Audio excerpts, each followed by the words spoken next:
और जिस तरीके से उन्होंने आगे से व्यवहार किया, तो न सिर्फ जनप्रतिनिधि के खिलाफ बल्कि एक महिला होने के नाते भी। सपा सांसद इकरा हसन के साथ बदतमीजी सरकारी अधिकारी को पड़ सकती है भारी। क्या कहते हैं नियम, आइए देखते हैं इस वीडियो में।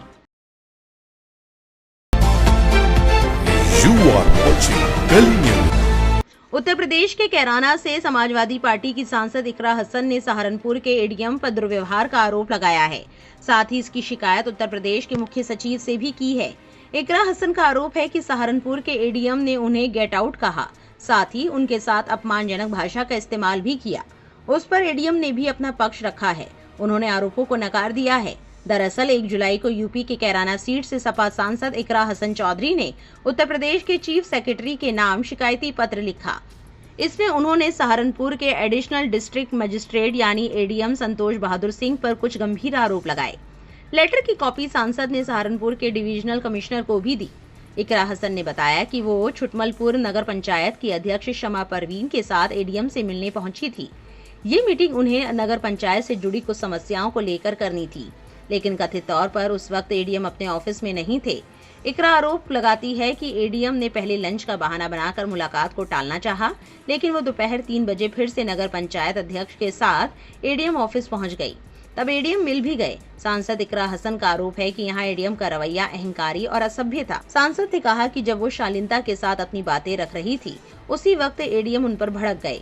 इकरा के मुताबिक एडीएम ने खुद को दफ्तर का मालिक बताया और उन्हें तथा शमा परवीन को बाहर निकालने की जिद पर अड़ गए।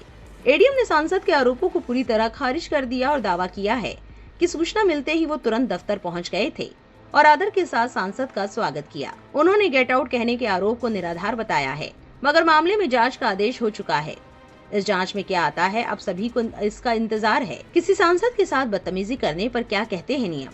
राष्ट्रपति सचिवालय की ओर से 26 जुलाई 1979 को जारी प्रोटोकॉल अधिसूचना में देश के राष्ट्रपति से लेकर अन्य जनप्रतिनिधियों और आयोगों के चेयरमैन के स्तर की जानकारी दी गई है। इसमें सभी पदों की रैंकिंग निर्धारित है। इसमें सांसदों को 21वें नंबर पर रखा गया है, यानी वरिष्ठता क्रम में सांसद एडीएम से काफी ऊपर हैं।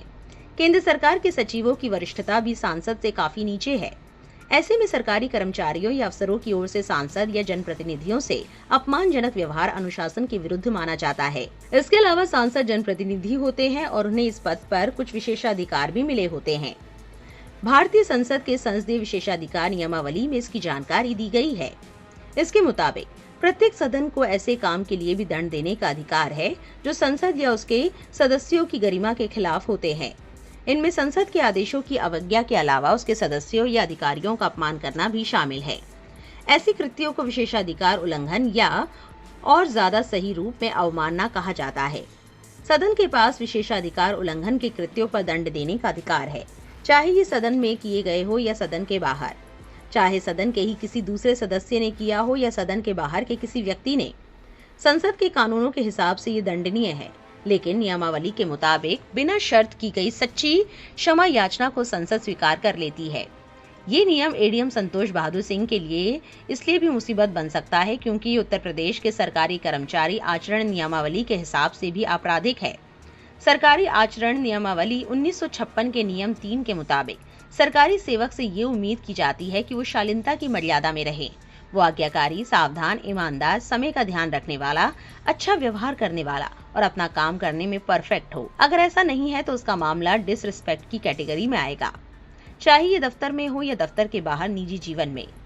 ज्यादा गंभीर अपराध है तो उसे सस्पेंड किया जा सकता है या डिमोशन दी जा सकती है और ज्यादा गंभीर अपराध पाए जाने पर नौकरी से बर्खास्त भी किया जा सकता है। आपकी इस मामले पर क्या राय है, कमेंट में जरूर लिखें और ऐसी और वायरल खबरों के लिए हमारे चैनल को सब्सक्राइब करना ना भूलें।